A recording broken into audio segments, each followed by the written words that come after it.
Hey everyone, welcome to the Lionsgate Online Masterclass series. Yesterday I took a break because it was a really heavy day, and I will talk about the importance of rest, the importance of learning to sense the subtle energy that is coursing through our system that we normally don't pay attention to because it's so subtle, and it's also because it's second nature. And today I'm also teaching a pranayama practice called Anom Vilom, alternate nostril breathing. I will keep this brief because of family requirements and needs today. And today is really a very heavy day for all of us.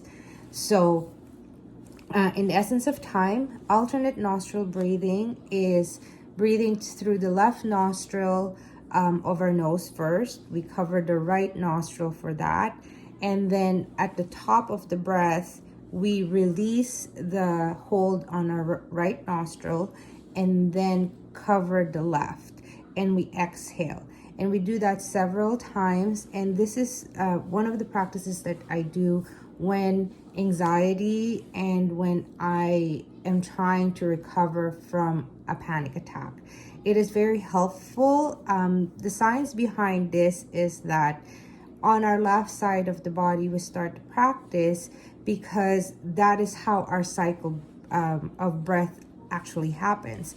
It goes to the left of our left side of our body first, and then down to the right, and then it cycles back up. So it takes several breaths for us to like really cycle through to receive that calm and nourishing oxygen that our body needs when we are really trying to manage emotions, trying to manage the thoughts.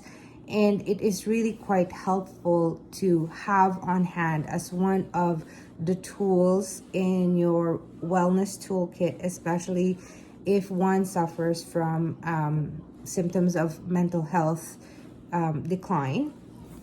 And it is something that I have really harnessed and learned to use, and it's something that is very powerful when you practice it.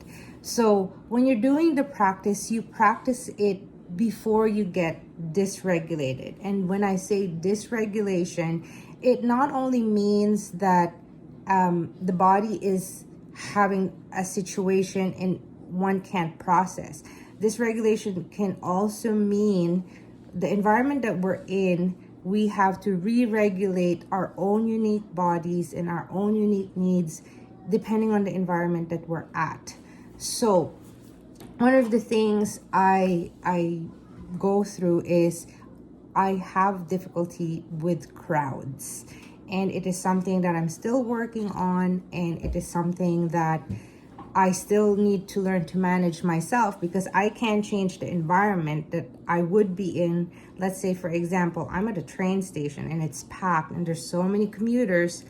There's no other way for me to do anything except regulate my breath. So once I do the practice, I am able to recalibrate, rebalance, and re-regulate my own body, my own thoughts, and my own mind. Because remember, we have no control of what's around us. We can only control the situation that is happening within us. And that is part of the breath practice. And I really want to stress upon, it's not the length of breath that you have. When you're learning to do the practice, you go on your own lung capacity, because each one of us, like, sometimes for the longest time, because we're on stress mode, our breathing is so shallow, we're just breathing through our chest. The breath doesn't go down to our diaphragm. So when you are doing this practice, learning to do the sensation first of where your breath is, and that's what I taught the other day when we put left hand on our heart, right hand over it, and just listening to yourself breathe. That's one of them. And then once you have a rhythm, then that's the time you add on the Anom Vilom practice, because there's no sense that you stack on so many things, your brain is like trying to figure out, and your body's going to just say, no, this is something new, I won't let you do it. So that's when the pranayama practices for some other people becomes really very difficult. Learning to sense it first, listening to your own breath, and then adding the layer of a breath practice such as Anulom Vilom or alternate nostril breathing, because we kind of don't want our brain to just like, it's something new, and change is something that most of us know it is resisted by the body because it has gone on for so long for how it's used to something, and to shift that out, it actually takes a long time. So do this with care. I also wanted to let you know that breath is really very triggering, and it is for that reason that pacing yourself, learning to breathe first by doing the subtle sensations on our body, listening to the breath, noticing the temperature of your breath, noticing the pace of your breath, that is part of learning a breath practice. That is the beginning skills required for breath practice. So right now, let's do a quick practice. I'll do 4 rounds of Anulom Vilom with you.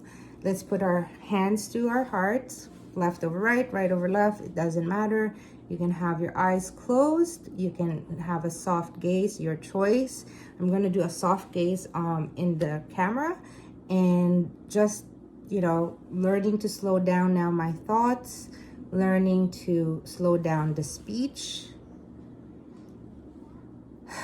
You can do a big sigh at the beginning to just really connect to the ground, connect to the environment that you're at, and taking an inhale and an exhale, feeling the sensations that are within. Doesn't matter what you hear around you, just listening to your own breath and feeling the rhythm of the rise and fall of your chest. And when ready, you do, it's like a Spock hand. You put the the pointer finger and middle finger on the third eye center. This just makes it easier for me. Other people kind of fold it down, okay? And you cover your right nostril, and you take an inhale. Close that when you reach the top of your breath. Exhale onto your right. One more time. Now, left still covered. Inhale through your right. Cover your right nostril. Exhale to the left. Inhale through the left. Release to the right. Inhale in the right nostril. Exhale left. Inhale left. Exhale right. Inhale right. Exhale left.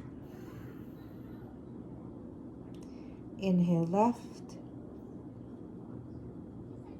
Exhale right. Inhale right. And finishing with an exhale on the left. Putting our hands to our body, our heart center, our heart space. You can leave it on your sides, leave it on your lap. And just noticing the difference between from how you started and how you are right now.